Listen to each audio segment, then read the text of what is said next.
Good evening. With this meeting of the School Board of Independent School District 279, please come to order. It is May 16th, 2017. The time is now 6:03 p.m. Seated before you tonight are Director Stephanie Fortner, Director Heather Douglas, Director Michael Staffy, myself, Bob Gerhart, Director Jim Burgett, Director Jessica Craig, and Superintendent of Schools, Kate McGuire. Would you all please stand for the pledge?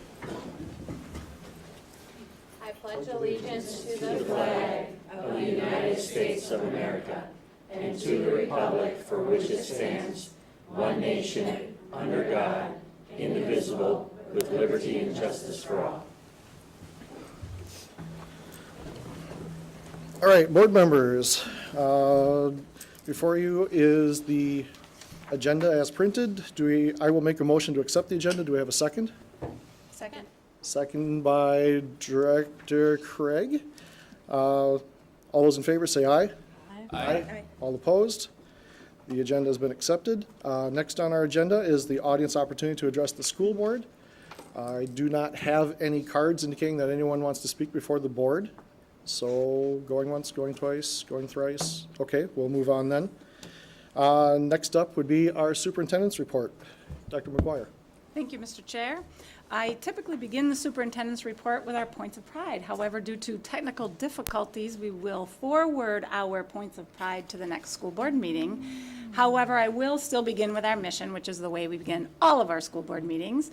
Our mission is to inspire and prepare all students with the confidence, courage, and competence to achieve their dreams, contribute to community, and engage in a lifetime of learning. I will share several recognitions that our school district has received and individuals in our school district in my superintendent's report. And I'll begin with Margaret Weston.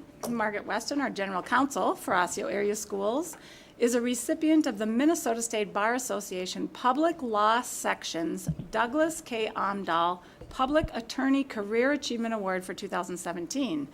The award recognizes public lawyers' caliber of work, achievements, and demonstrated commitment to public service. Ms. Weston has served Osseo area schools for 8 years. Her award was presented at the MSBA Public Law Section ceremony and luncheon on May 5th. So congratulations to Margaret. Also in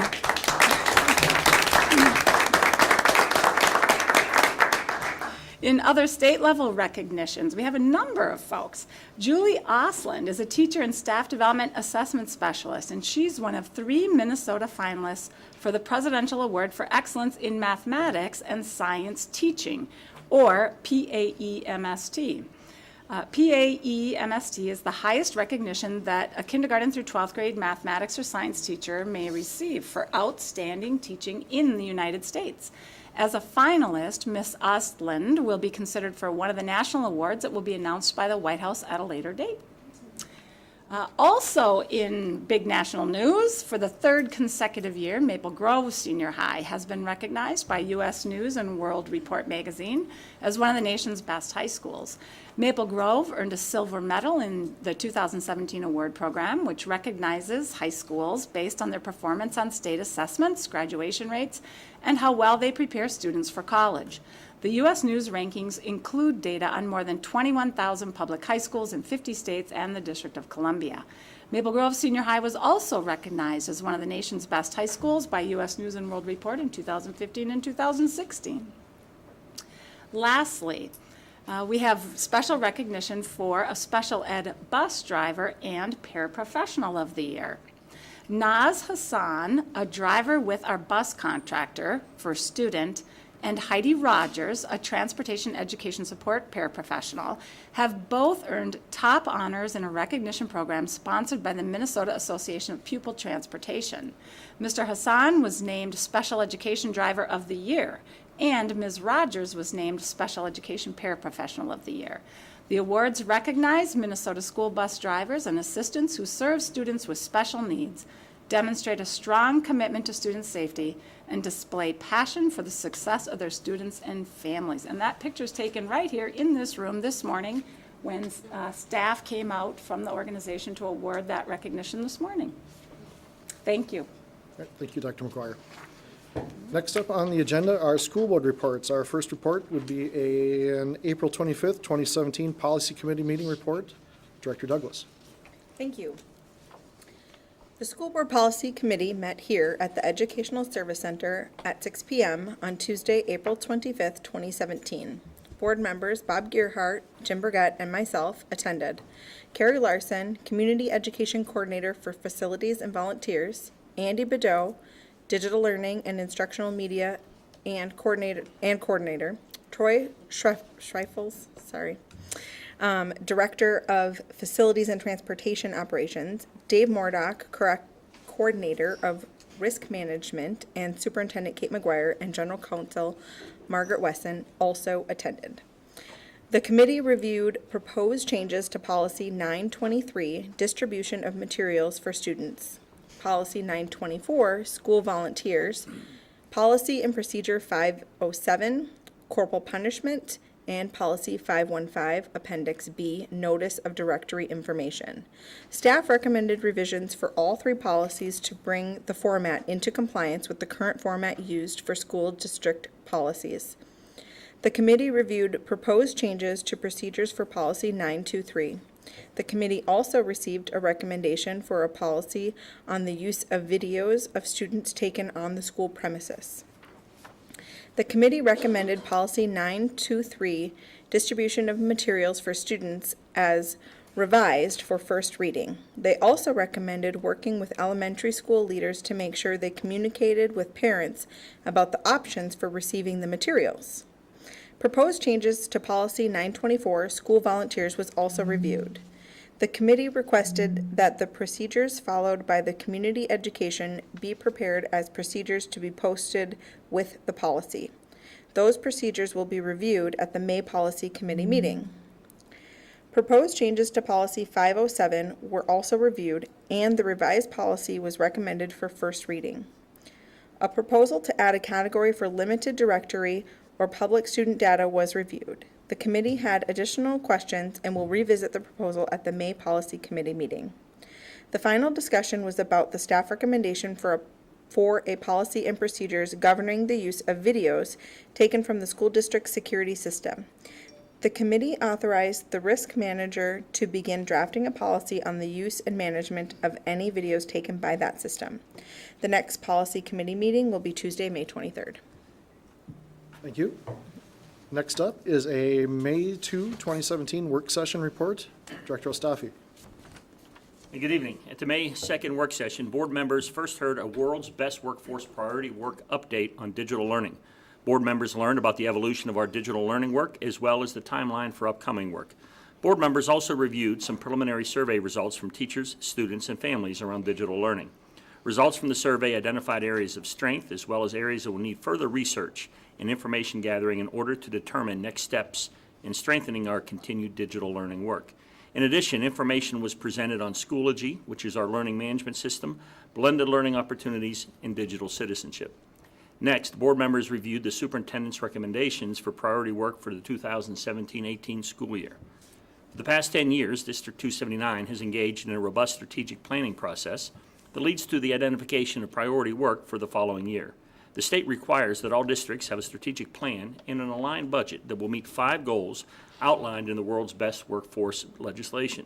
The 5 goals are kindergarten readiness, grade level literacy by grade 3, high school graduation, career and college readiness, gap closing on every measure. The board provided feedback on the recommended priorities. There will be a presentation on the World's Best Workforce strategic planning process and the proposed priorities for the next year later on in tonight's meeting. In addition, the board will take action on the recommended priorities. The work session ended with a review of the superintendent's evaluation process. Board members determined the timeline and process for the superintendent's summative evaluation. All school board work sessions are open to the public and are also audio taped. Members of the public can access audio recordings of work sessions on our district website. Thank you. Next up is a May 9, 2017 work session report. Director Burgett. Thank you, Mr. Chair.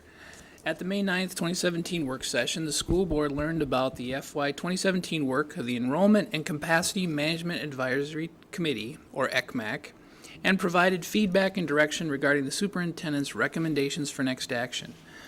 During the first portion of the work session, the school board heard from 5 of the community members who served on the FY 2017 Enrollment and Capacity Management Advisory Committee. The community members described their experiences with the committee and how it positively influenced their trust in Osseo area schools. Next, staff members from the committee walked the school board through the FY 2017 Summary of Progress report that was created by the advisory committee. This report includes data analysis, observations, and recommendations. Next, the superintendent explained the recommendations for next action, which involves studying several issues identified by the advisory committee. The first recommendation is to study potential elementary school attendance area adjustments within the next 2 to 5 years.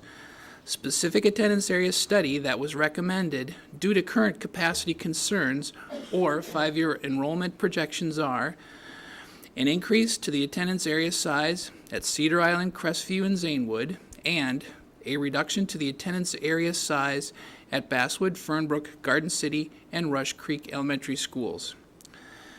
The second recommendation was to study potential strategies to increase enrollment at Birch Grove Elementary School for the Arts within the next 2 to 5 years.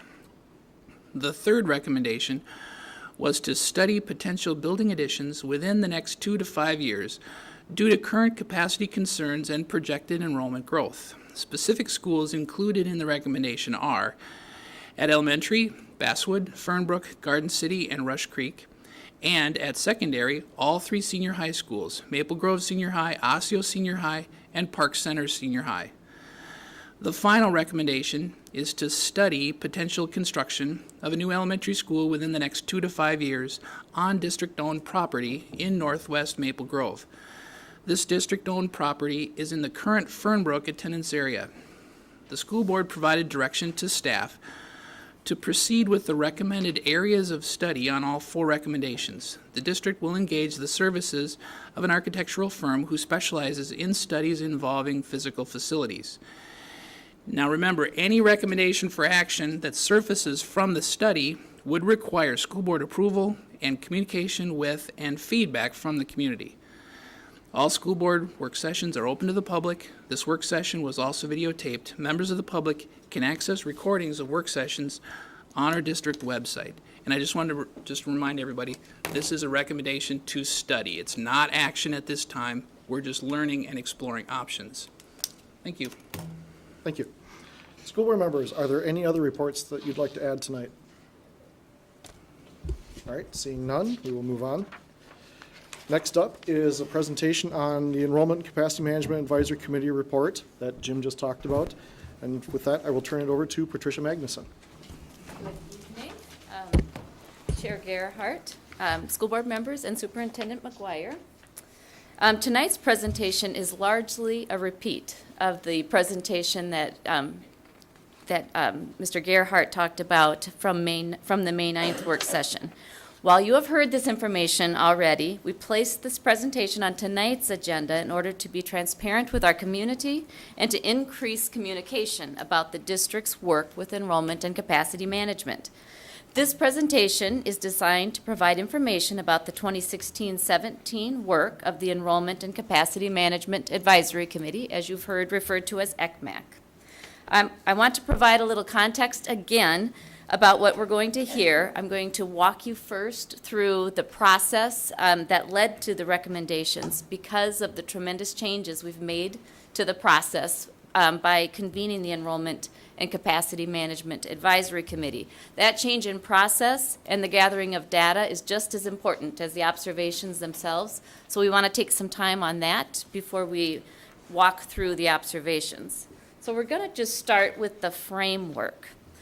With the intent of increasing transparency and communication between Osseo area schools and the communities it serves, a task force of parents, school district staff, and community members was assembled in 2015 to create a framework to identify, analyze, and communicate issues related to enrollment and capacity management. This task force engaged in an 18-month study of factors that affect facility use, and ultimately, in the spring of 2016, about 1 year ago, we recommended the adoption of this framework that's illustrated in the slide. And I want you to know that each color, shape, and word on the framework had a specific purpose. And most vital to the framework is that there are students at the center so that we never lose sight of who this framework is designed to serve. At the top of the framework, you'll notice that the purpose of this framework is to increase community trust in Osseo area schools through engagement in long-range planning for enrollment and building use. Then right below the purpose, you'll see a color key, these two color keys here. The light blue box refers to the roles of the school board, the superintendent, and the administration, and the darker blue box refers to the role of the Enrollment and Capacity Management Advisory Committee, which is this new ongoing advisory group that has been formed this year in order to implement this framework. So the work of ECMAC is depicted by these darker blue boxes, and they're along the right-hand side of the framework. And the work of staff and the school board is on the left-hand side of the framework in the lighter blue boxes. So the inner circle surrounding the word students, this circle right here, this circle, is the ongoing work of staff related to enrollment and capacity management. So staff does things like project student enrollment. They hold open enrollment lotteries. We enroll students. We consider the capacity of our buildings, and we recommend staffing levels aligned with projected enrollment and capacity. This ongoing work of staff produces data. So staff's doing their jobs here, and then data comes out and is fed to the ECMAC group. So ECMAC then analyzes the data and uses it to make observations and recommendations. And the summary of progress report, which we'll walk through in the presentation, includes the data that was studied as well as the observations and recommendations made by ECMAC. These observations and recommendations, according to this framework then, are turned over to staff and the superintendent in detail, and then we communicate them to the school board, and we communicate them to the community, as we did last week and we're continuing to do tonight. If the recommendations result in change in specific areas, we'll then design a community engagement process, and that will happen over in here, to solicit additional perspectives and to further inform the work. Whatever actions are finally recommended after our study, that will affect ongoing staff work and the data that results from the work. So the new data and actions are fed into the system, and new data comes out. And that will go then back to the ECMAC group, and the cycle continues. I want to point out one of the most important components of the framework along the right-hand side are its guiding principles. The observations and recommendations must be concise and informed by data. They must align with the district's racial equity work. They must be sustainable, identify and examine the implications for all students, identify potential costs and consider funding strategies, and be made with as much advance notice as possible when change is recommended. So now that you have that framework as a backdrop, I'd like to share some information about the ECMAC journey together this year as a team. 5 community participants from ECMAC shared a part of their journey and their personal stories at the school board work session, and I encourage any community members to view that work session on the district website so they can hear about the work directly from those ECMAC community members. ECMAC membership includes about 2/3 community members, about 1/3 staff members, and 2 school board members. ECMAC membership is designed to reflect diverse perspectives of the families and community members served by Osseo area schools. Committee members were chosen a year ago in the spring of 2016 through an application process and will serve either 2 or 3-year terms. Following each meeting, ECMAC work is posted on the district website and reports are given at regular school board meetings. During its first year, ECMAC members visited multiple school facilities, learned about how building space is allocated to satisfy educational goals, and studied enrollment projections. We also analyzed current school attendance areas, reviewed development plans from our cities. We learned about the district student capture rate and competition in the K-12 marketplace, and we learned about the district's centralized enrollment function. And over the course of their first year as a committee, ECMAC members participated in 7 large group meetings with over 400 collective hours, 3 subcommittee meetings with over 35 collective hours, and multiple planning and preparation meetings with well over 200 collective hours. The participation of these community members in ECMAC has been tremendously valuable. I am personally thankful for their commitment to Osseo area schools and their interest in supporting the district through this work. So now I will walk you through the summary of progress document. So you may want to refer to your document that's in your binders, board members and cabinet members. It's also loaded on the district's website along with this presentation with the school board materials for tonight. And you'll just want to refer to or have prepared 4 pages. Pages 6 and 7 are with an orange tab. That's a table that we'll refer to later. Page 11 is a blue tab, and that's an enrollment chart.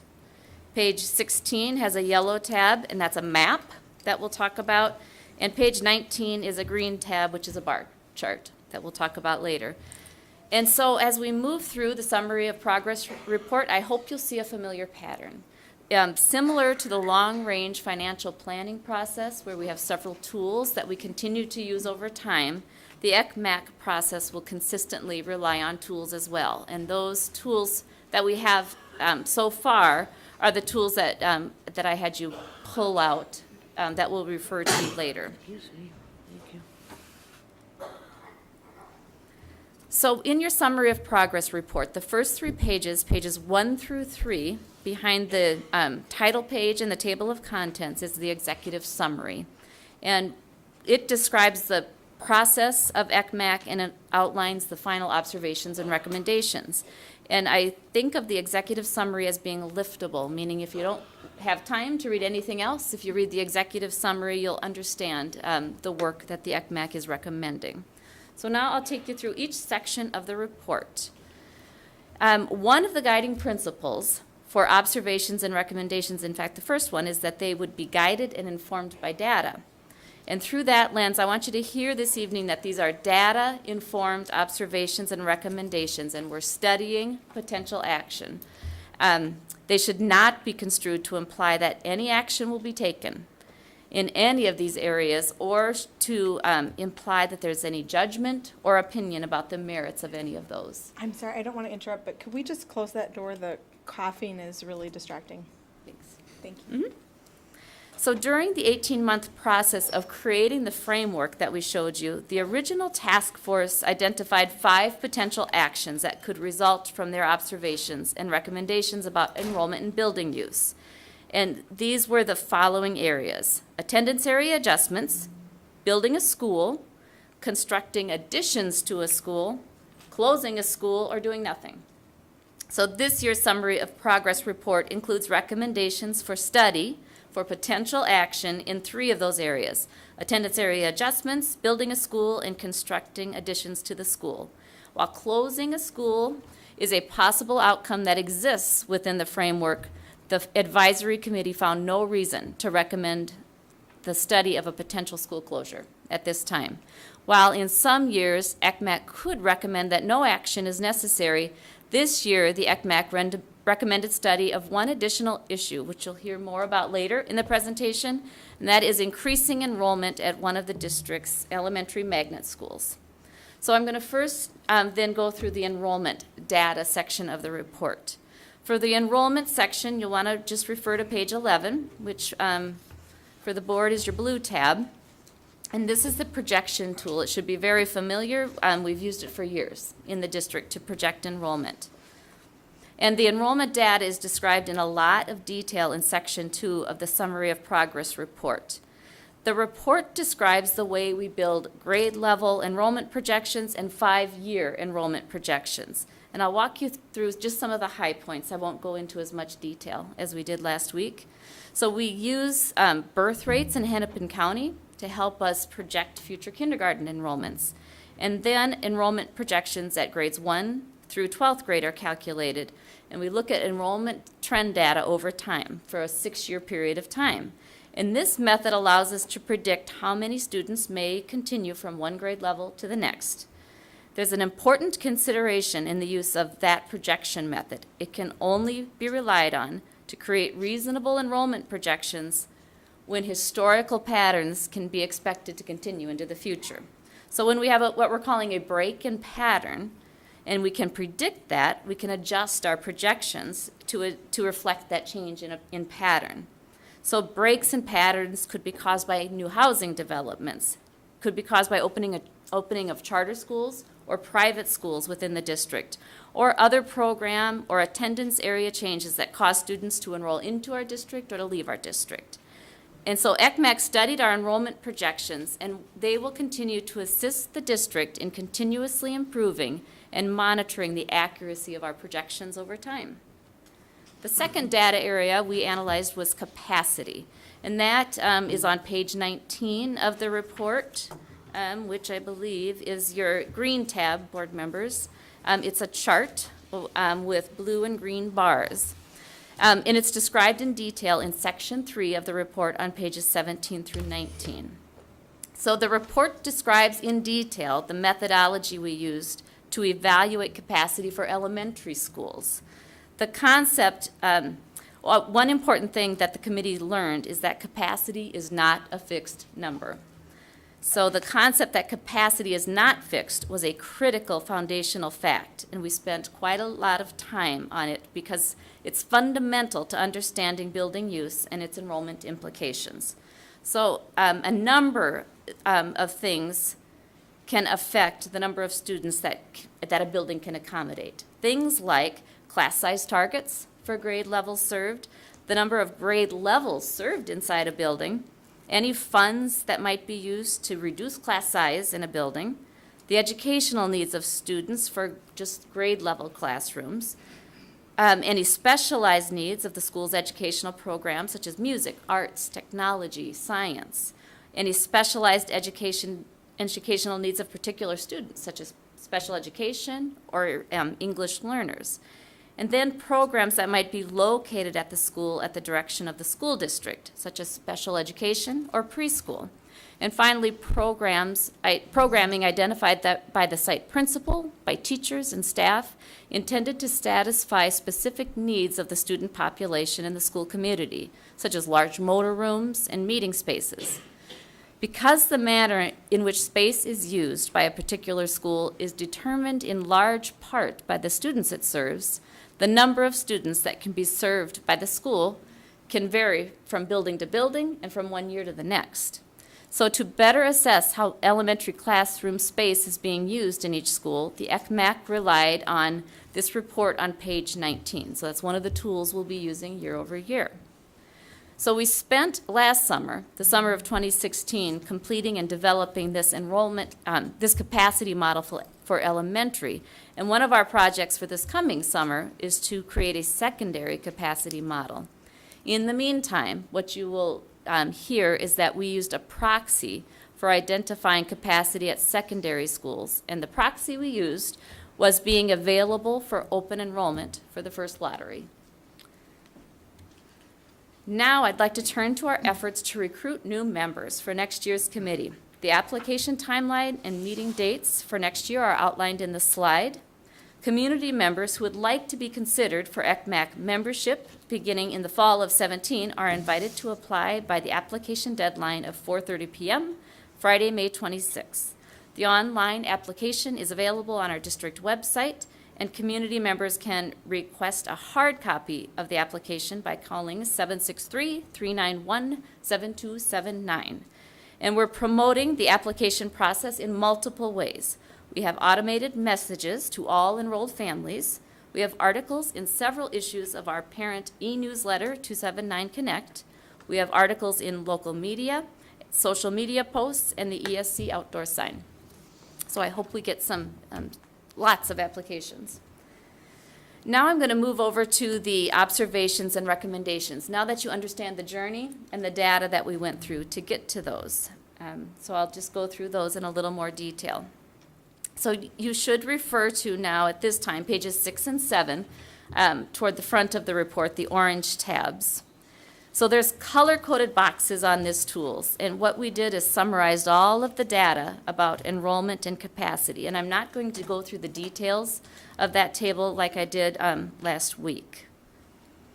So what we are looking at in there are blue boxes that highlight the areas that we focused on because they represent major differences from our average capacity, or they have a high projected change in enrollment over the next 5 years. So we considered both of those sets of data, both the enrollment and the capacity, as we made our recommendations. So what I'm going to do is summarize those recommendations by using these maps. So this base map that's behind all of this was produced at the request of ECMAC. It's designed to help the ECMAC and our community understand the 8 cities that are a part of our school district and the location of the district schools. And it's on page 16 of the report, the base map is. But for purposes of this presentation and the presentation last week, we added arrows to the slide which depict the ECMAC observations. So this slide includes all of the data for elementary schools that's described on page 6 of the report. And the arrows on this map correspond to those blue boxes on page 6. So the purple arrows that are on the map depict all of the enrollment trends. An upward purple arrow depicts projected enrollment growth of more than 10% over the next 5 years. So you can see that that upward facing arrow over the next 5 years is at Garden City, Park Brook, we've got it over here at Fernbrook, and also at Oakview. A downward arrow depicts enrollment decline of greater than 10%. And you can see that downward arrow is at Cedar Island and Zanewood. So those are the enrollment trends greater than 10% over the next 5 years. So then we'll go to the orange arrows. They depict capacity usage for this current school year, 16-17. So an upward arrow depicts current capacity usage that is 10% above the district average for elementary schools. There's 2 schools where you see an upward arrow. It's Basswood and Rush Creek. A downward arrow depicts current capacity usage that is 10% below the district average for elementary schools. And you'll see that in 4 places. At Oakview, you see it at Park Brook, Crestview, and Birch Grove. So these schools then were recommended for study. However, what you will notice is that because Oakview here and Park Brook have combined conditions of capacity and enrollment projections that might resolve themselves, they were not included in our final recommendation. The next map then takes you through the secondary recommendations. Again, the purple arrows project enrollment growth. If it's a dashed purple arrow, it's a growth over the next 5 years predicted to grow at over 5%, and the solid purple arrows have a predicted enrollment growth over the next 5 years of greater than 10%. And on enrollment growth, you'll see that all 3 of our senior high schools have growth projected. Maple Grove Senior High and Park Center Senior High at over 5% over the next 5 years, and Osseo Senior High at over 10%. The enrollment arrows are all upward facing in that case. Now on capacity, the orange arrows, they depict capacity usage for the current year. And as I told you before, the proxy we are using is whether they were available for open enrollment in the first lottery. And there are 2 schools that have a capacity arrow that's upward facing, Maple Grove Middle School and Maple Grove Senior High. So due to projected enrollment growth, our committee's recommendation includes studying potential building additions at all 3 of the senior high schools. Maple Grove Middle School, even though it's got an upward arrow for capacity usage, did not emerge for recommended study at this time due to its flat projected enrollment, and the committee will continue to monitor the status of this school over time. I'm going to walk you now through the superintendent's recommendations for next action, upon which the school board already provided direction to proceed at the May 9th work session. In alignment with the new framework, we made recommendations to study potential next actions. Results of our study over the coming summer months will be brought back to the superintendent in the fall for further communication and feedback with the school board and the community. At the May 9th work session, Dr. McGuire recommended that we take action to study the areas identified by the Enrollment and Capacity Management Advisory Committee. The first recommendation was to study potential attendance area adjustments within the next 2 to 5 years to increase attendance area size at Cedar Island, Crestview, and Zanewood, and to reduce attendance area size at Basswood, Fernbrook, Garden City, and Rush Creek. This potential action could occur within the next 2 to 5 years, and we should also keep in mind that an attendance area change to these schools would impact the attendance areas of other schools in the district. Any recommended action for attendance area adjustments would also require school board approval in accordance with Policy 725, and it would be communicated with as much advance notice as possible, and it would include a process for community feedback. After discussing this first recommendation on May 9th, the school board provided direction to conduct the study. The second recommendation was to study potential strategies to increase enrollment at Birch Grove Elementary School for the Arts within the next 2 to 5 years. This is one of our elementary magnet schools, the other being Weaver Lake STEM School. Both of these schools are enrolled through a lottery process. Weaver Lake regularly has a long waiting list, and there are currently 154 kindergarten students on the current year waiting list who did not get into Weaver Lake for 16-17. Birch Grove does not regularly have a long waiting list. The wait list is usually depleted prior to the start of school. So for this coming fall, the Birch Grove kindergarten wait list has already been depleted. However, Weaver Lake still has 167 students on its kindergarten wait list. After discussing this first recommendation on May 9th, the school board provided direction to conduct this study. The third recommendation was to study potential building additions within the next 2 to 5 years. At elementary, this includes Basswood, Fernbrook, Garden City, and Rush Creek, and this could be viewed as an alternate to boundary adjustments for those schools. At secondary, this includes Maple Grove Senior High, Osseo Senior High, and Park Center Senior High. We have engaged the services of an architectural firm who specializes in these types of studies, and this study will include the development of a timeline, concept drawings, and cost estimates. Any recommendation for action that surfaces from this study would require school board approval, communication with, and feedback from the community. And funding for these projects may require a voter-approved bond issue. However, at this time, this is only a recommendation for study. And after discussing this recommendation on May 9th, the school board provided direction to conduct the study. And then the final recommendation was to study potential construction of a new elementary school within the next 2 to 5 years on district-owned property in northwest Maple Grove, which is in the current Fernbrook attendance area. We have engaged the services of an architectural firm who specializes in these types of studies, and the study will include the development of a timeline, concept drawings, and cost estimates.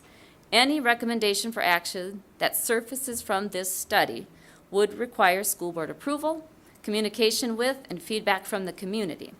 And funding for these projects may require voter-approved bond issue. However, at this time, this is only a recommendation for study. And after discussing this recommendation on May 9th, the school board provided direction to conduct the study. So that's the presentation, and I'll take any questions you might have. I'll start off. Now, did you say this is only a recommendation for This study? is I think only I a heard that. recommendation for study. I just want to be crystal clear. This is only a recommendation for study. Okay, thank you. And did you also happen to say something about we're trying to encourage community members to apply? To apply, yes. Could you refresh Could me we- on that one more time? Yes, I would really like Thank community you. members to Yes. apply by next Friday, May 26th, on the district website. Okay, thank you. School board members, any questions?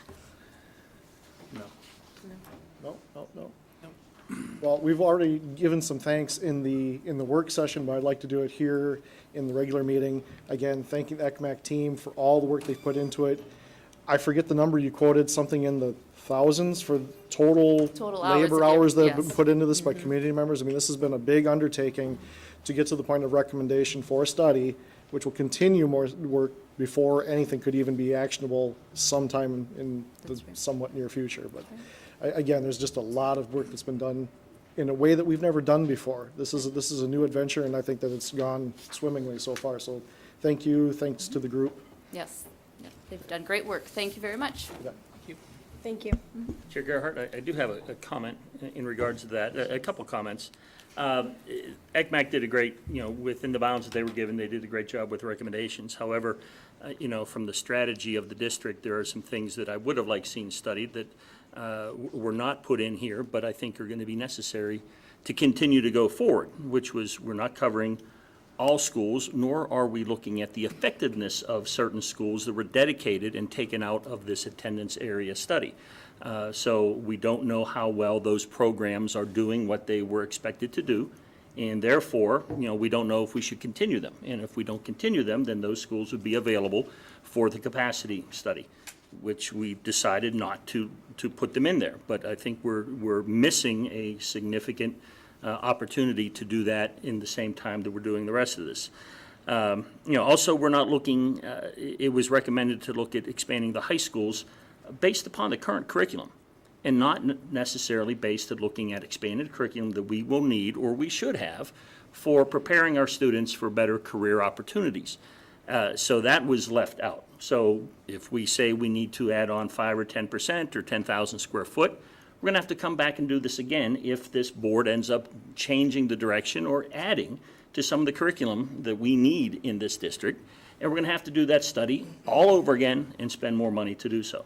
So, we could have looked at it in this point, but, we decided, others decided that this was not the priority at this time. I think we're missing a significant opportunity to look at the future footprint needs of our schools based upon potential improvements, changes, additions to our curriculum. And that's something that I just want to make sure that, we're not looking at effectiveness of current schools and we weren't looking at the opportunity to build for improved curriculum. So I just wanted to set that out there. But I do thank ECMAC for, all of the hard effort they did to get us to this point where we're at. Thank you. I do just want to mention that, thank you for your feedback, and we received that last week as well. I'm not sure that I completely concur that we would have to redo the entire study. This is a first phase where we'll decide whether it's even feasible. Do we have space? And can we come up with the funding to add on to the schools? There would be a time to build in other needs before we would just simply add on to a school, address needs of curriculum. And in fact, this project we're going to be doing over the summer would include some conversation with curriculum folks and with principals to try to keep that in mind. So while we might need to adjust a building at any time if we make deep changes to curriculum, I don't think it's a fair assessment that we would have to redo an entire study because we wouldn't do this project with blinders on. So thank you for that feedback, and we will certainly try to keep that in mind as best we can through each stage of the process. Good. Thank you. All right, thank you. Points on both sides well taken. Chair Gerhardt, Yes. may I just add, so a lot of our magnet programs are done in collaboration with Northwest Integration Suburban District.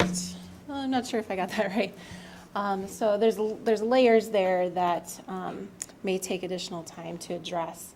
And so I think it'll, again, be a part of the process. But that we do have to keep in mind that our magnet programs are done in collaboration with the integration district. So, thank you. Board members, any other questions or comments? No? Okay. Thank you, Patricia.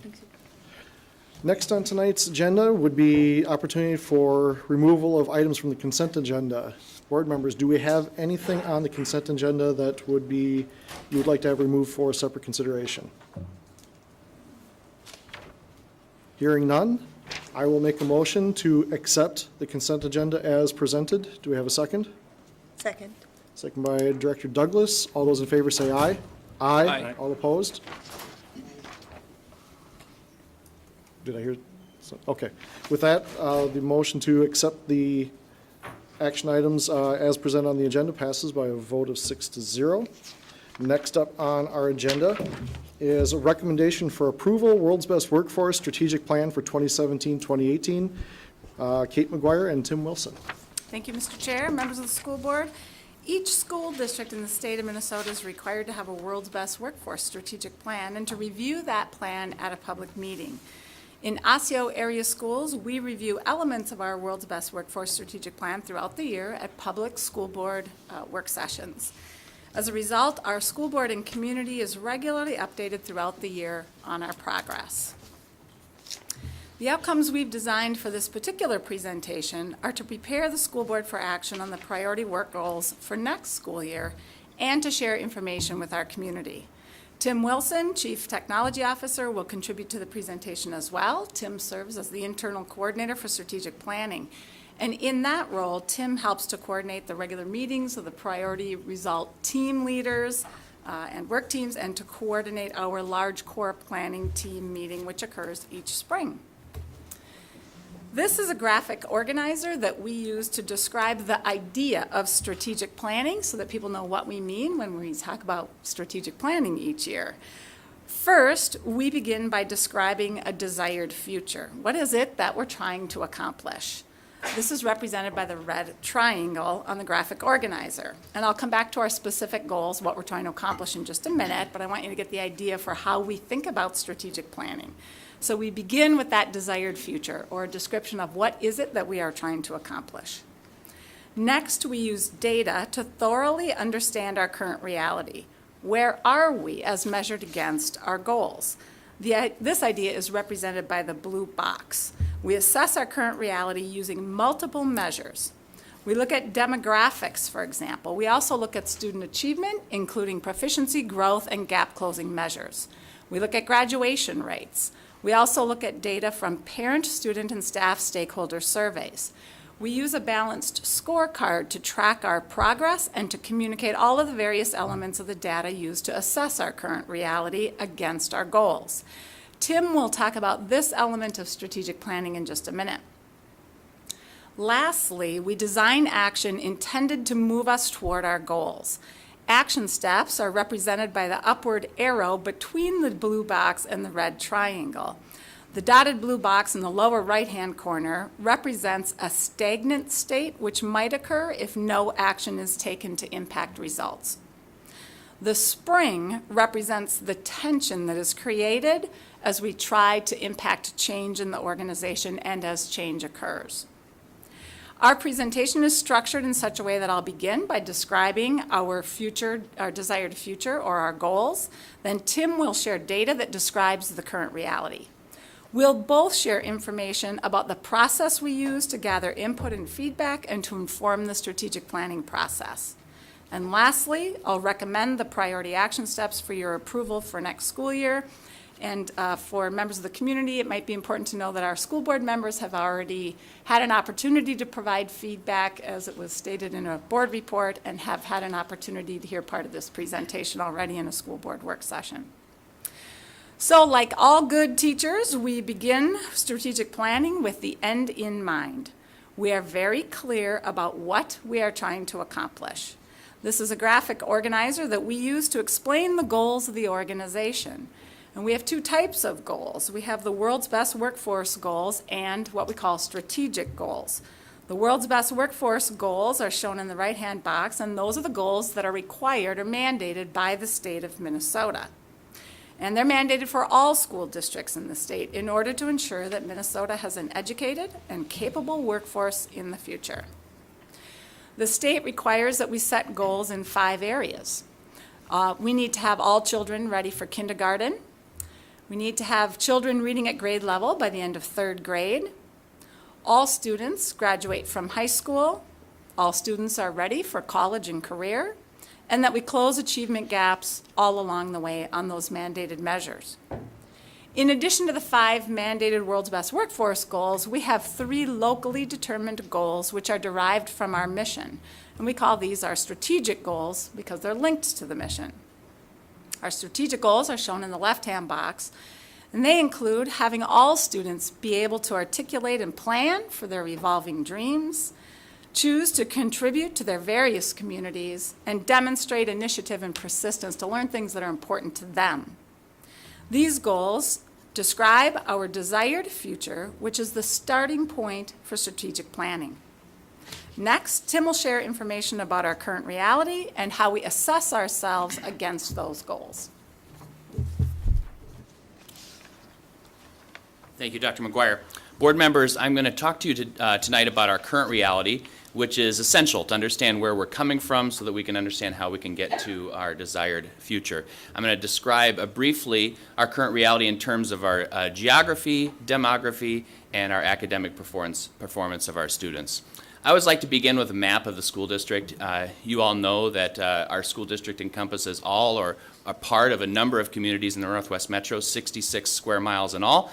And this graph also shows, if you look carefully, you can see it gives you a hint about the relative age of our schools, because a number of years ago it was more common to build smaller elementary schools more closer together, and you can see that on the bottom right of the map in the southeast portion of the district. And then as suburban growth has taken place here in the Northwest Metro, you can see toward the northwest directions the elementary schools are larger and farther apart. So that's a trend that's not unique to us, but has certainly been the case here for the last number of decades even.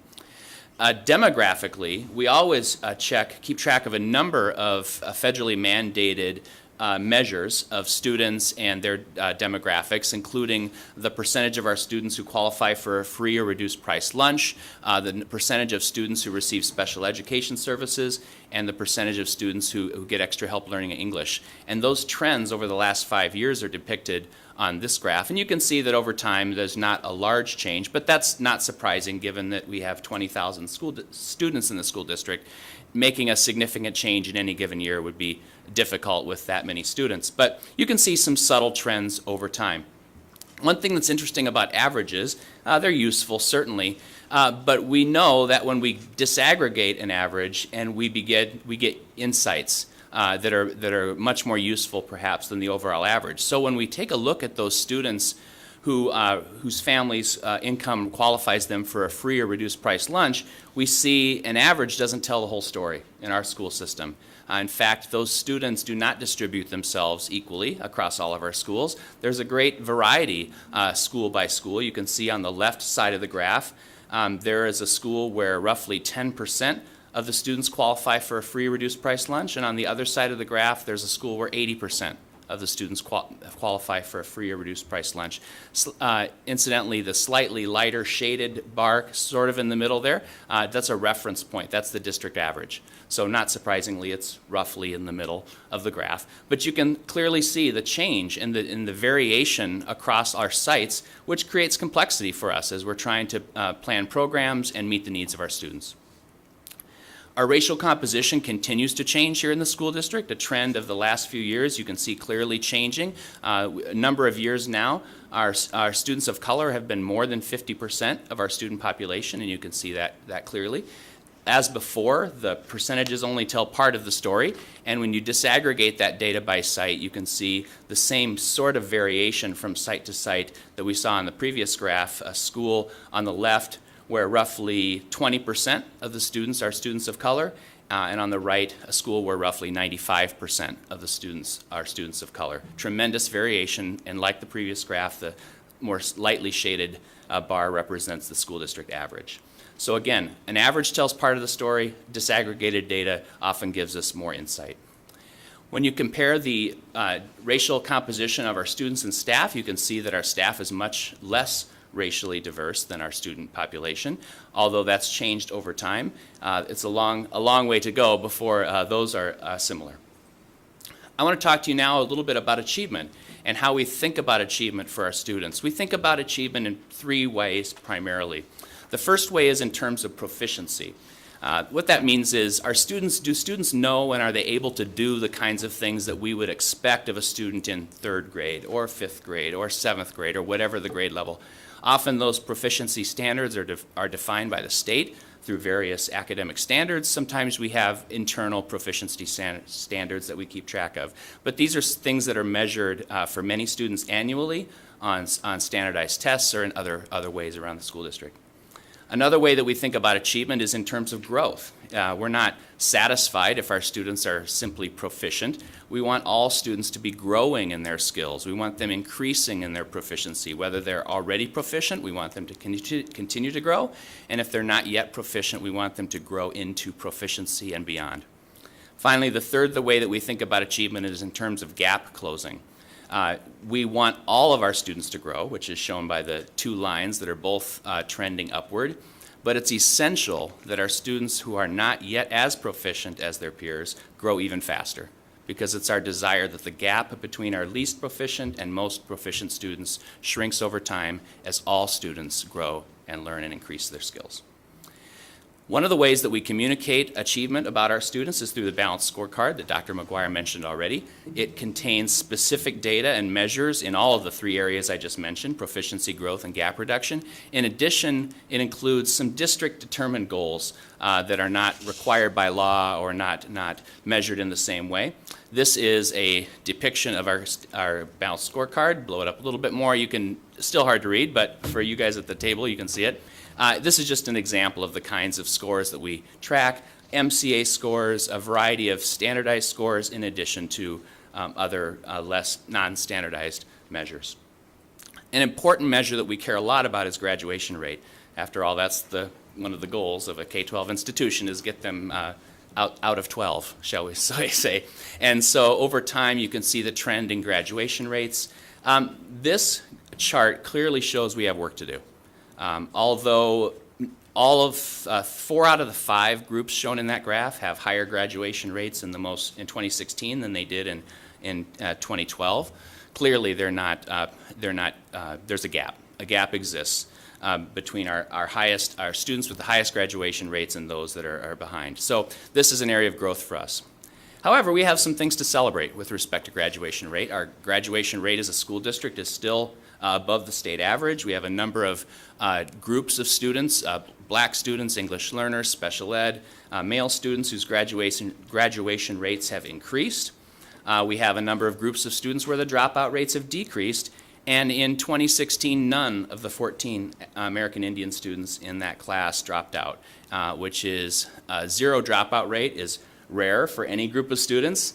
It has not been achieved by any other group of students in the past 7 years. So we have some things to celebrate. However, we have areas of concern as well. The graduation rate has dropped 2 percentage points from 2015 to 2016, while the state maintained about the same. So we have decreased relative to the state. Certain groups of students, Hispanic students, English learners, special education students, are below their peers in the statewide average, and some dropout rates have increased. Asian students, Hispanic students, English learners, and male students, they're dropping out at a rate higher than the state average. I'm sorry, I skipped one. No, that's correct. I'm sorry. And dropout rates specifically doubled for Hispanic students, which still these are areas of concern. How do our world's best workforce goals, how are they communicated to our sites to make an impact in classrooms? Well, certainly the World's Best Workforce Plan is the first place and an opportunity for the board to take direct action to set goals for the year, to establish those parameters for us going forward. One of the things that Dr. McGuire does in her opportunities to meet with site leaders and through her assistant superintendents is to communicate those goals and work with and coach site leaders on their development of site and department improvement plans. All of the departments here at the ESC, as well as the sites, complete improvement plans each year, which reflect the world's best workforce goals. They're linked together and aligned. And finally, at the site level, our site leaders and department leaders ensure that our teachers and other staff and their professional learning teams are setting goals and working toward achieving the site goals, the department goals, which are, of course, linked to the World's Best Workforce Plan. So that's a little bit about our current reality. I want to also describe to you a little bit about the action that we take annually to achieve those goals and develop those world's best workforce plans. Every year we bring a group of people together, about 35 people or so, a mix of roughly half staff and half community members, came together for a day this year for some intense learning about the work of the various result teams that have been taking place throughout the year. And an opportunity for those members of the core planning team to share their learning, talk about emerging trends, do some analysis of internal and external factors, and in the end make some recommendations about where the school district should be going forward, weigh in on our work so far, and just offer insights to the district leadership as we then take those recommendations and craft them into our proposed priority work for the next year. So that's a little bit about how we undertake this work every year through a core planning process, and now I'm going to give it back to Dr. McGuire to talk about our recommendations. Board members, in order to accomplish our mission, we've determined 4 key strategies, and those strategies look familiar to you. The strategies concept is that you have a mission, and then you have key ways called strategies to try to accomplish the mission, and the strategies stay constant for some period of time. So during the duration of the time that we've had the same mission, approximately 10 years, these strategies have been refreshed several times. So they stay relatively constant, although they have changed at least once over that 10 years. Then underneath the strategies, you can picture priority work or action steps. That's what we'll be recommending that we change or refresh or modify tonight, and that we'll ask the board to approve, the priority work or the action steps that are under these 4 strategies. So going through, let me explain a little bit about how do we come to the recommendations that we make for you for priority work for the next school year. There's a number of things that I think about in making these recommendations. We think first about what is the priority work that we've not yet completed, has not yet been finished. As you can see by the list of priority goals, they're lofty, oftentimes taking more than 1 year to accomplish because we're trying to shift such a huge school system. So I think about what has not yet been accomplished. This should really be continued. I also think about the input and recommendations from multiple community and staff advisory groups. For example, the school board recently heard a report from the district Program Advisory Council. There are other advisory councils in other areas, including special education, athletics and activities, and so forth. So I would consider any recommendations that are made from any of those community advisory groups. I also consider opportunity for high impact. As you might imagine, there are a million things that we could do that we think might have an impact on student achievement, and we have to have a way to think about which ones do we select. So I think about what is our opportunity for the highest leverage impact. I also think about what is our human and financial capacity to make change.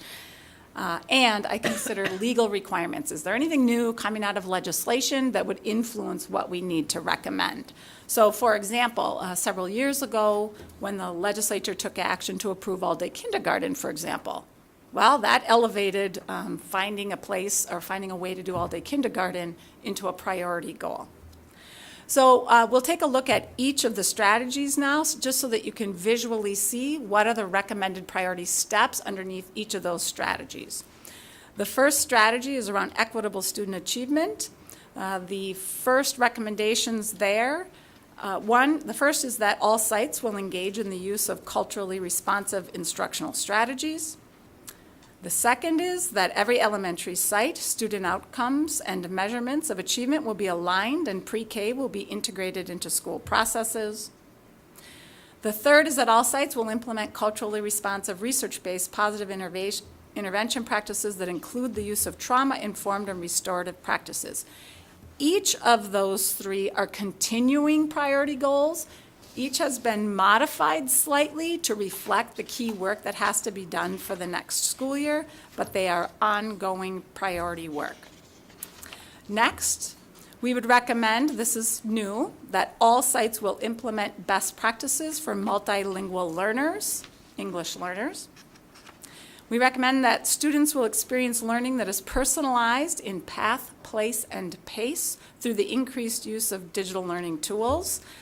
New priority work that is more focused, but not new that we're working on implementation of a digital learning plan. The next one in this area is also a continued priority recommendation from this year, and that is for continued depth of implementation for our middle school model. Under the strategy of community understanding and support, we recommend a system-wide plan will be developed to support excellent customer service. You'll recognize that as well because that's a continuing goal. Under students and families as partners, I recommend that a system-wide plan is developed to engage and empower families to support their students. This will be the next step of a goal that we just began last school year. And lastly, under the strategy of leveraging and aligning the talents and system assets, talents of employees and system assets, I recommend that we maintain the priority work around having employees identify and respond to the influence of race and culture in learning. I recommend that we continue the work that we're doing on staff recruitment and retention so that we're building toward a workforce that reflects the demographics of enrolled students. And lastly, in this area, I recommend that we move into the second year now of implementation of ECMAC. So that's related to the framework that Patricia just gave a presentation about. We want to keep this as a priority result for the next year. We believe that this will lead to increased community trust in the school district through engagement in that long-range planning for enrollment and building use. And then lastly, we'll land on, again, what does this look like when you put a World's Best Workforce Plan into play in your school district? So we start with the approval of the school board and the World's Best Workforce Plan, which then has to be submitted to the Department of Education. We build both department level, so district level, and site level improvement plans as we move into the fall and actually get back all of our achievement data from the school year. So they take the goals from the World's Best Workforce Plan and the priority work. That gets translated into department level continuous improvement planning and site level continuous improvement planning. And then that site level improvement plan gets translated into actual classroom practice by classroom teachers who are looking at data and working on professional learning teams to implement instructional practices that they believe are most effective in their classrooms. So that's how it translates from a World's Best Workforce Plan into actual action with classroom teachers and other staff on the ground, both at the department and the building level.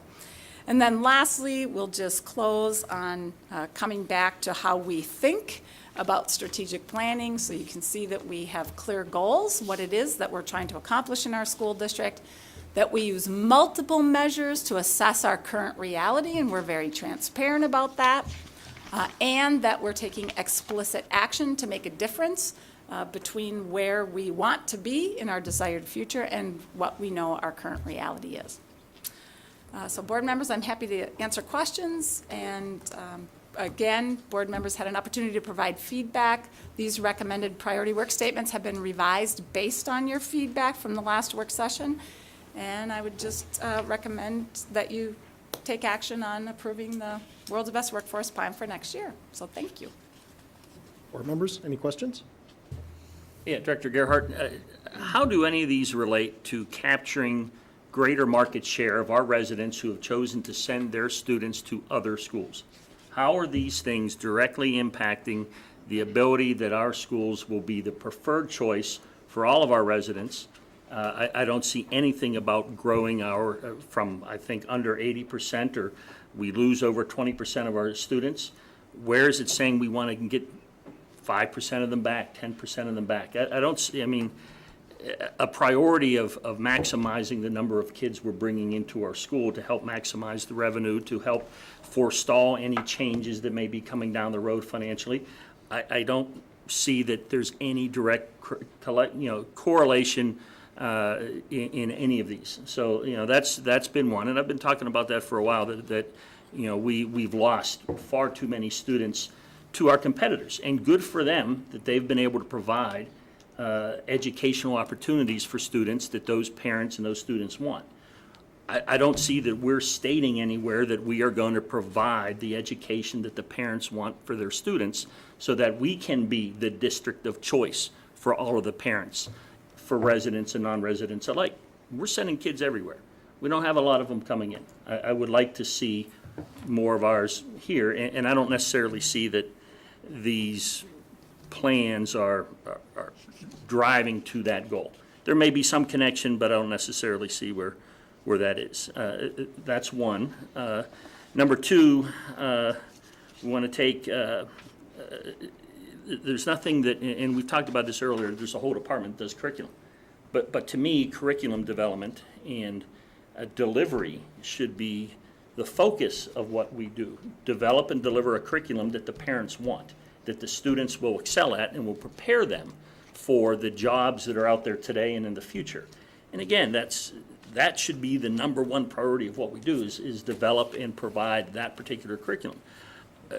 Trades, our trade-skilled jobs are going, wanting across the entire country, and certainly in this area, and we're not necessarily preparing our students for that. There are tech jobs that we're not preparing our students for. We have a goal in here that says 82%, 84%, increasing numbers of our kids should be going on to college. We have that as a goal, or further education. I kind of think that's backwards. I think we ought to be providing more educational opportunities to provide the kids the ability to go out into the world and have a good job without the necessity of spending 4 years of their lives and $150,000 and going into debt.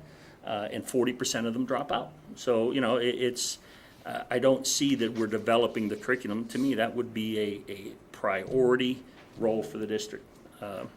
So, that's, again, we discussed that last week in the session, but again, none of these changes really directed that.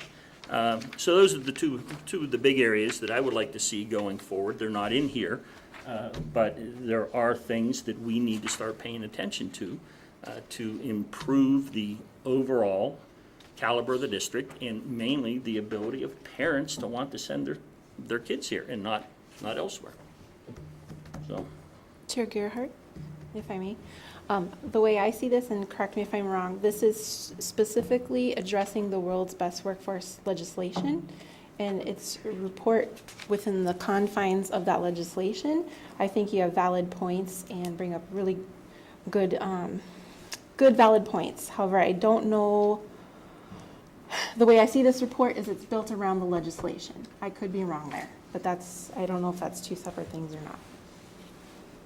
And I believe that legislation, it was put in place for a reason, but ready for college and career. We don't talk about ready for all of the skilled trades careers that are out there. In fact, we continually try to increase the number of kids going into 4 more years of their life, 2 more years of their lives, and spending a lot of money to have skills that are valuable without saying we have valuable skills coming out of this district.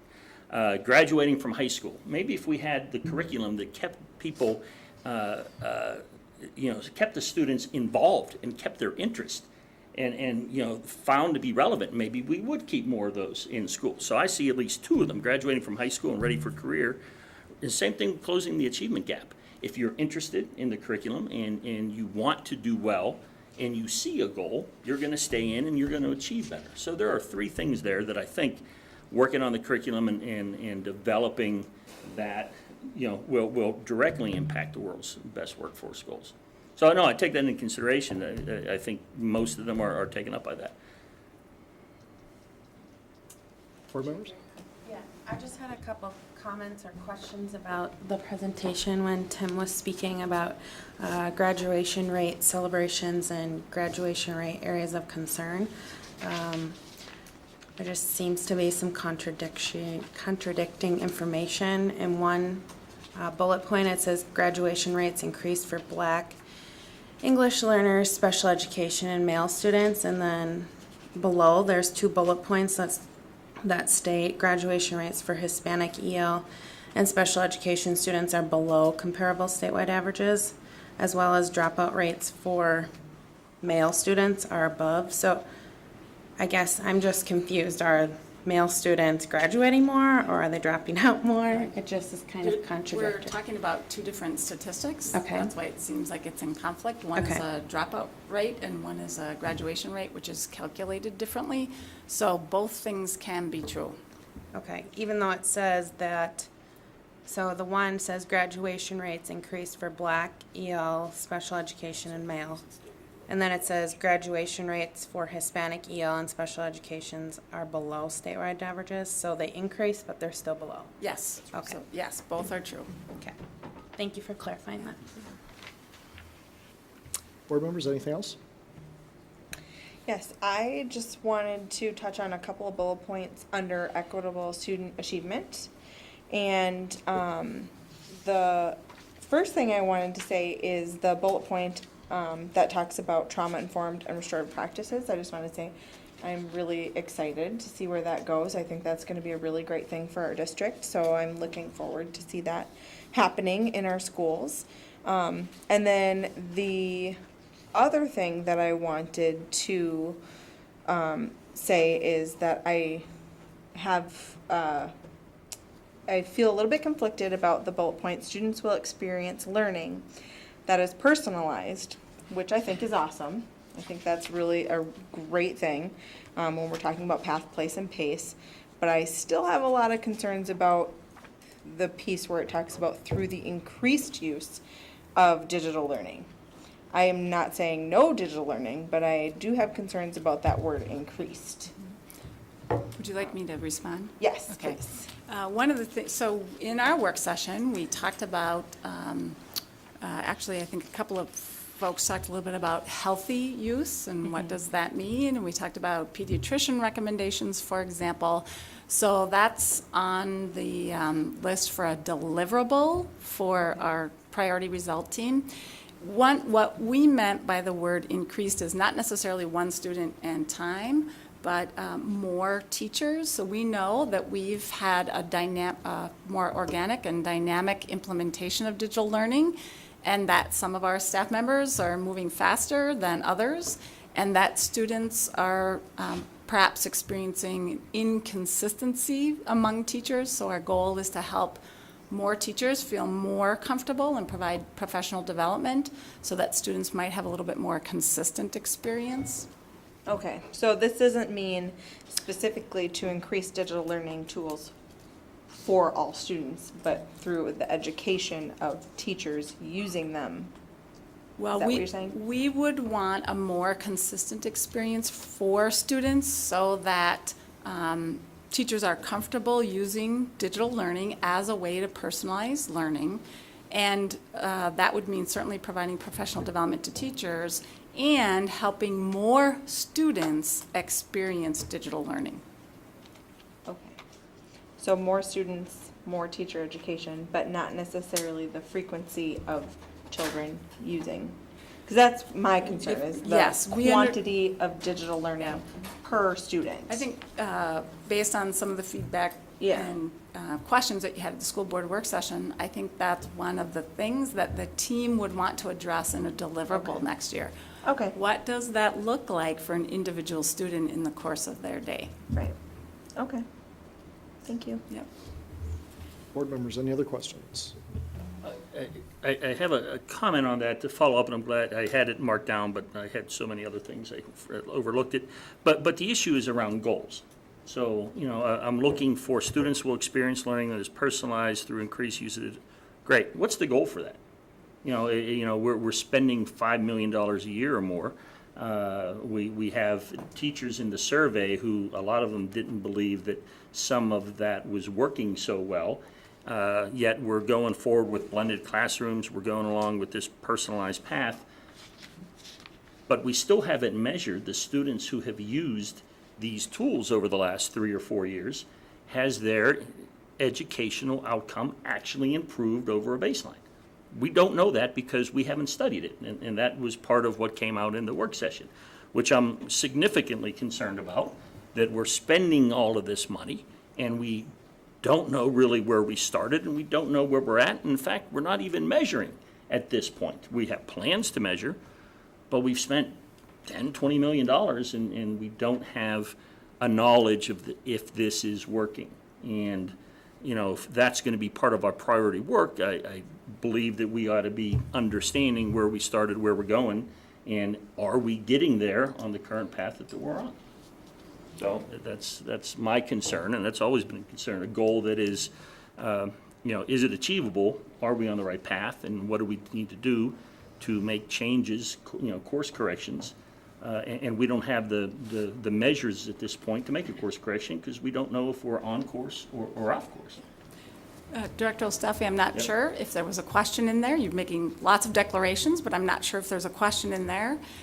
It would be certainly accurate to say that we're very clear on the measures that we're trying to accomplish, and they're outlined in our scorecard, which has been approved by the school board, and which includes the mandated goals from the state of Minnesota and our locally determined goals. So we do have metrics around student achievement. Our goals are certainly always to accomplish or to improve student achievement. We have data on each of our key metrics to show where that's occurring and where it's not, as measured by the balanced scorecard and then at individual schools and individual sites, for example. And what you might be asking is it possible to attribute growth in student achievement, for example, to any specific action like student personalized learning through the use of digital technologies? So we know, for example, on some of our metrics and our student stakeholder surveys that students self-report that it's impactful for them. We certainly have areas where graduation rate has increased and where proficiency and growth and gap closing gains have been made. I understand that it may be very difficult to attribute that to any particular course of action. So we have a collective set of practices that we implement over time. Some of them are outlined in the world's best workforce priorities, and some of them are just part of our regular practice, like our curriculum improvement process. And I do understand that it's frustrating, that it's difficult to isolate it to any one variable. But we certainly do have metrics. We certainly do know what we're measuring. We're certainly explicit about our action. And it can also be true that it's difficult to isolate any one variable. Okay. Board members, anything further? Well, I'll wrap up by saying that there's a number of points that came up, and I would like to comment on them all, but I like to save my comments for the end, so I'll skip most of those and kind of go back to a higher level thought that came back to mind. And while I agree with Director Craig that I don't know if this particular topic is the venue for having these discussions, I think it's worthwhile to acknowledge that there's an interest in the board to have some of these discussions, whether it's the digital learning, whether it's career technical education, topics like that. What Director Osseo was talking about resonated with me. This is something I've said for a couple of years, but I would be remiss if I didn't take this opportunity to say something here about it, is that one of my deepest concerns is that when we talk about career and college readiness, there's a real emphasis on college and not such an emphasis on career. And usually the implication is the path to career is through some sort of college. So you can go to four-year college, or if you want a career, well, there's probably still a two-year path beyond our schools to get there. And my biggest concern with that, student debt is a real tangible problem, but I think to a more core level, what I'm concerned about is if we have students, and we have students that know they're not cut out for college, know that maybe they are cut out for college, they want to go to college, but maybe the money just isn't there. They know, they're not fooling themselves. They know that's probably not in their future for a certain percentage of our students. And if we orient our schools around the idea of college readiness or career readiness via some sort of extra schooling, what's the point of school? And suddenly the school experience becomes more irrelevant to them, and that might help them contribute to some of these dropout rates or even lack of performance rates. They stay in, but maybe aren't putting their all into it because they don't really see the goal for them individually at the end. So that's why I think we need to be real careful, and I think we need to have more conversations about making sure that we are continuing to engage those students as well and not accidentally discouraging them from the path to graduation or to success prior to graduation, because we may be accidentally implying to them that maybe school isn't for them. So I just wanted to get that out there. Thank you very much. Board members, anything further? Okay, thanks Tim, thanks Dr. McGuire. And Thank you. Mr. Chair, I would ask that the board take action on that recommendation. Okay. Thank you. And with that, I will make a motion to approve the recommendation for approval for World's Best Workforce Strategic Plan for 2017-2018 as presented at tonight's meeting. Do we have a second? Second. Seconded by Director Fortner. All those in favor say aye. Aye. All those opposed? Nay. The motion passes on a vote of 5-1. Next up is a recommendation for approval, individual employment contract between Independent School District 279 School Board and Tim Palmatier, General Counsel, July 1st, 2017 through July 30th, 2019. Judy McDonald. Thank you, and good evening, Chair Gerhardt, school board members, and Superintendent McGuire. And if it's okay, Chair Gerhardt, I will address both contracts that are on the board agenda right now, and then you can just move forward with Certainly, if you- taking action. Go ahead. So on the agenda this evening for school board action are recommendations for approval of 2 individual contracts, Tim Palmatier as our new district counsel, and Kendra Tilbury as our new communications specialist. School board members have had the opportunity to review provisions contained in the terms and conditions and to consider financial implications. Final step now is for school board members to give consideration for formal approval. The positions covered by these individual contracts are a result of 2 vacated positions.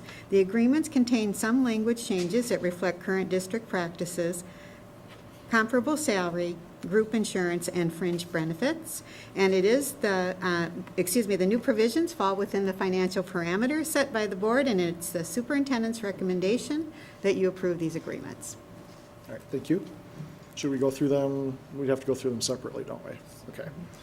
With that, I will move to approve recommendation for approval, individual employment contract between Independent School District 279 School Board and Tim Palmatier, General Counsel, July 1st, 2017 through July 30th, 2019. Do we have a second? Second. Second by Director Douglas. All those in favor say aye. Aye. All those opposed? Motion passes on the vote of 6-0. Next up, I will move to approve recommendation for approval individual employment contract between Independent School District 279 School Board and Kendra Tilbury, Communications Specialist, effective May 15th, 2017 through June 30th, 2018. Do we have a second? Second. Second by Director Douglas. All those in favor say aye. Aye. All those opposed? Motion is approved on a vote of 6-0. Next up on our agenda are gifts to the district. I would move that we graciously accept gifts to the district totaling $101,113.27. Do we have a second? Second. Second by Director Fortner. All those in favor say aye. Aye. All opposed? With that, the motion to accept gifts totaling $101,113.27 is approved on a vote of 6-0. Thank you. Next up is the first reading of school board policies. Margaret Weston. Thank you, Mr. Chair, school board members, Superintendent McGuire. As Director Douglas reported earlier this meeting, there are 3 policies on the agenda for first reading tonight. These policies are recommended for first reading by the School Board Policy Committee. Policy 507, corporal punishment, is on the agenda for revisions to conform the policy to the format currently used for school district policies. This is not a mandated policy, but does provide notice to staff and parents about the prohibition against corporal punishment and the difference between corporal punishment and reasonable force, which is allowed by law. Policy 923, distribution of materials for students, is also revised and recommended for first reading tonight. It's not a mandated policy either, but does provide uniform guidance on materials which will be distributed to school district students and provides requirements for identification of activities that are sponsored by outside organizations for our families. The proposed amendments bring the policy into conformance with the current format for school district policies and clarifies that school site councils are school organizations for purposes of this policy. Finally, Policy 924, school volunteers, is recommended for first reading. Proposed revisions again include additions to bring the policy into conformance with the school district format for policies by including a statement of purpose and general statement of policy. The policy is not mandated but provides notice to potential volunteers about school district requirements such as confidentiality of most student information and the school district-wide risk management plan. First reading begins a 4-week period for reaction to proposed policy changes by concerned groups or individuals. After the 4-week period, the school board may adopt a policy after second reading. The proposed policy is available on the school district website with the agenda for this meeting. Comments may be directed to the school board or to myself. Comments may also be made on the Policies and Procedures page of the school district website, where each of these policies includes a link to a comment section. Thank you. Next up are announcements. Director Craig. Thank you, Mr. Chair. A negotiation strategy meeting will be held on Tuesday, May 16th, 2017 at 7 p.m. in room N10 at the Educational Service Center. This meeting will be closed to the public. A policy committee meeting will be held on Tuesday, May 23rd, 2017 at 6 p.m. in room W42 at the ESC. This meeting will be open to the public. A school board work session will be held on Tuesday, June 6, 2017 at 7:15 p.m. in the forum room at the ESC. The topics will be fiscal year 2018 budget and the superintendent's evaluation. This meeting will be open to the public, with portions closed in accordance with Minnesota Statute Section 13D.05 Subdivision 3A in order to evaluate the performance of an individual who is subject to its authority. A regular school board meeting will be held on Tuesday, June 13th, 2017 at 6 p.m. in the boardroom at the ESC. This meeting will be open to the public. And a negotiation strategy meeting will be held on Tuesday, June 13th, 2017 at 7 p.m. in room N10 at the ESC. This meeting will be closed to the public. Thank you. And with that, we are at the end of our agenda. I will move to close this meeting. Do I have a second? Second. Second by Director Craig. All those in favor say aye. Aye. All those opposed? And with that, this meeting is adjourned at 7:34 p.m. Thanks, everybody.